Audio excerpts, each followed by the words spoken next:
बिस्मिल्लाहिर्रहमानिर्रहीम। नाजरीन अस्सलाम वालेकुम। मेरा नाम बिलाल खान है और मेरा ताल्लुक स्मार्ट इन्वेस्टमेंट से है। स्मार्ट इन्वेस्टमेंट्स और मेलबर्न मार्केटिंग के प्लेटफॉर्म से आपके लिए वीडियो लेकर आए हैं। इस वीडियो में आपको बताने जा रहे हैं कि रियल एस्टेट सेक्टर के साथ पिछले दिनों में क्या हुआ और आने वाले दिनों में क्या होने जा रहा है। जी हाँ नाजरीन, आप जानते हैं कि पाकिस्तान में मार्च अप्रैल से ईद के बाद या जब से ये इम्पोर्टेड हुकूमत आई है या जब से ये इमरान खान साहब की हुकूमत को घर भेजा गया है, तब से पाकिस्तान में इकनॉमिक क्राइसिस और उसके साथ साथ पॉलिटिकल क्राइसिस तो चल ही रहा था। लेकिन जैसे ही नई हुकूमत ने बजट बनाया और टैक्सेशन पॉलिसी रिवाइज की और कैपिटल गेन टैक्स को प्रपोज किया, तब से रियल एस्टेट मार्केट पाकिस्तान की, जो पिछले 2 साल में पाकिस्तान की इकॉनमी की रीढ़ की हड्डी साबित हो रही थी और पाकिस्तान की इकॉनमी को बहुत सारा सहारा दे रही थी, उस रियल एस्टेट मार्केट को एकदम एक बहुत बड़ा क्रैश आया, जिससे मैच्योर प्रॉपर्टीज़ जिसमें CDA, रावलपिंडी में बैरिया टाउन और DHAs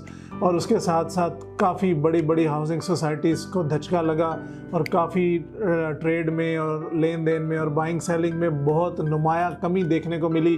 तो ऐसे मौके पे इन्वेस्टर हजरात और सारे डीलर हजरात के पास जो जमा पूंजी और जो इन्वेस्टमेंट के लिए पैसे पड़े थे, वो इस इंतज़ार में थे कि कोई एक ऐसा प्रोडक्ट आएगा, एक ऐसा प्रोजेक्ट आएगा जहाँ पे हम अपने पैसे बाउंड करेंगे या इन्वेस्ट करेंगे और वहाँ से पैसे कमाएंगे। तो ऐसे मौके का फ़ायदा उठाया गया मलिक रियाज साहब के नवासे मेरे हम नाम मलिक बिलाल साहब ने और उनकी टीम ने, और उन्होंने अचानक एकदम से उन्होंने गुजर खान में मेट्रो सिटी लॉन्च किया, न्यू मेट्रो सिटी गुजर खान, जिसकी शुरुआत खारियाँ सराय आलमगीर से हुई। वहाँ पे भी काफ़ी मसाइल फेस करने पड़े सोसाइटी को, लेकिन वहाँ कोई बड़ा कंपटीशन नहीं था, बड़ा कंपटीटर नहीं था। खारियाँ और सराय आलमगीर के साथ कोई बड़ा शहर मौजूद नहीं था। लेकिन जब उन्होंने गुजर खान में ये प्रोडक्ट लॉन्च की, सारा का सारा इस्लामाबाद और रावलपिंडी का इन्वेस्टर न्यू मेट्रो सिटी गुजर खान में इन हुआ। उन्होंने अपने पैसे वहाँ पे बाउंड किए, अपने पैसे पार किए और न्यू मेट्रो सिटी की डील्स ली। और मैं आपको ये बताता चलूँ कि रावलपिंडी और इस्लामाबाद के बहुत बड़े बड़े इन्वेस्टर्स ने वहाँ पैसे पार किए। और हमने आज तक के अपने रियल एस्टेट कैरियर में, जितना टाइम मुझे इस फील्ड में हुआ है, मैंने इतनी बड़ी ट्रांजैक्शंस कभी नहीं देखी कि रावलपिंडी और इस्लामाबाद से एक सोसाइटी जिसने चंद हज़ार कनाल ज़मीन सिर्फ एक्वायर की है और उस ज़मीन जिस पे RDA के भी मसाइल हैं, जिस पे लैंड के भी मसाइल हैं, बरसाती नालों के मसाइल हैं, रेलवे लाइन के मसाइल हैं, गुजर खान शहर से भी 5 किलोमीटर आगे जाके वाक़या है जहाँ पे कोई किसी किस्म की अमेनिटीज़ नहीं है। वहाँ पे सिर्फ़ और सिर्फ एडवर्टाइजिंग पॉलिसी और मलिक रियाज के रिलेटिव्स होने के नाते और न्यू मेट्रो सिटी का नाम यूज़ करके इतना ज़्यादा बेचा गया कि हज़ारों की तादाद में डीलर्स ने उसमें डील्स ली। और जब उन डीलर्स को डील्स दी गई, उन्हें नवाजा गया और मार्केट में एक खामोशी की वजह से बहुत से लोगों के पैसे वहाँ बाउंड हुए। तो इस बात का फ़ायदा उठाते हुए मैनेजमेंट ने ना कि डिलीवरी पर फोकस किया, ना कि उन्होंने बैलेटिंग पर फोकस। एक छोटी सी बैलेटिंग दी गई, उस छोटी सी बैलेटिंग में चंद घरों को सिर्फ नवाजा गया, बड़े बड़े नाम हैं उसमें और वो चंद घर हैं जिनको बैलेटिंग दी गई। बल्कि एक सीरियल मशहूर हुई थी कि जी ये सीरियल है और इस सीरियल को बैलेट दिया गया है। ज़्यादातर 60-70% सिर्फ एक घर को बैलेट किया गया, बाकी 30% मज़ीद अपने दोस्तों को और पुराने वेलविशर्स को या बड़े बड़े इन्वेस्टर्स को नवाजा गया।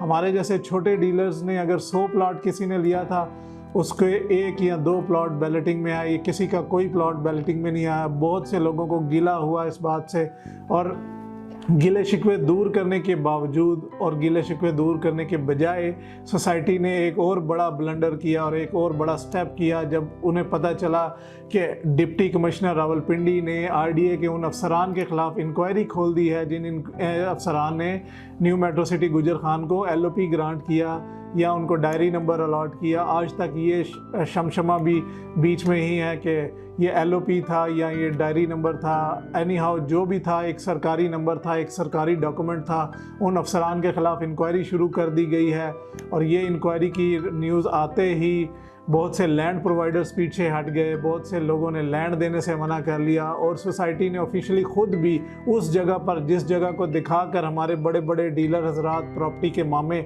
जिस जगह को दिखाकर न्यू मेट्रो सिटी बेचा करते थे, उस जगह पे सोसाइटी ने लैंड की परचेजिंग मुकम्मल तौर पर बंद कर दी और उस लैंड की परचेजिंग बंद करने से मार्केट बिल्कुल खामोश हो गई है। एक तरफ इंक्वायरी खुली है, दूसरी तरफ सोसाइटी ने लैंड लेना बंद कर दी, तीसरी तरफ सोसाइटी ने कमर्शियल डील लॉन्च की और कमर्शियल डील ऐसे बेची कि जिस बंदे के पास 5 मरले का प्लॉट है उसके पास एक 5 मरला रेजिडेंशियल के साथ साथ 2.5 मरला कमर्शियल भी अवेलेबल है। तो अब ऐसे लगता है कि सोसाइटी में एक 5 मरले का घर बनेगा और उसके साथ 2.5 मरले का प्लाजा बनेगा।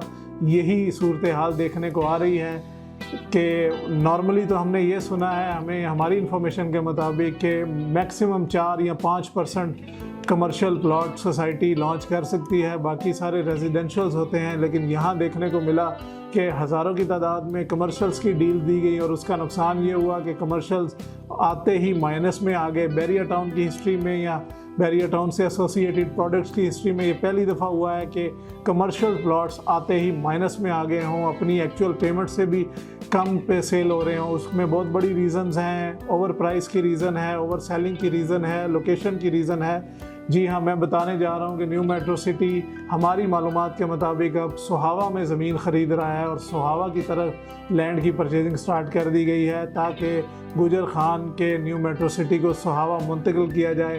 तो मैं उन डीलर हजरात से उनको एक खुशखबरी सुनाने जा रहा हूँ जो लोग न्यू मेट्रो सिटी से और अपने क्लाइंट से धोखा देते हैं और अपने क्लाइंट्स को बग़ैर तहकीक के प्रोडक्ट्स बेचते हैं, बग़ैर तहकीक के प्रोडक्ट्स की सेल परचेज़ करते हैं। जी हाँ, आप लोगों के लिए खुशखबरी है उन डीलर हजरात के लिए जिन्होंने न्यू मेट्रो सिटी गुजर खान बेचा।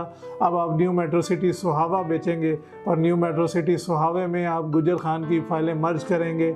ये मेरी इन्फॉर्मेशन है नाजरीन। अक्लमंद के लिए इशारा ही काफ़ी होता है। जो लोग जहाँ तक हैं, जहाँ पर हैं, सोच समझ के इन्वेस्टमेंट करें।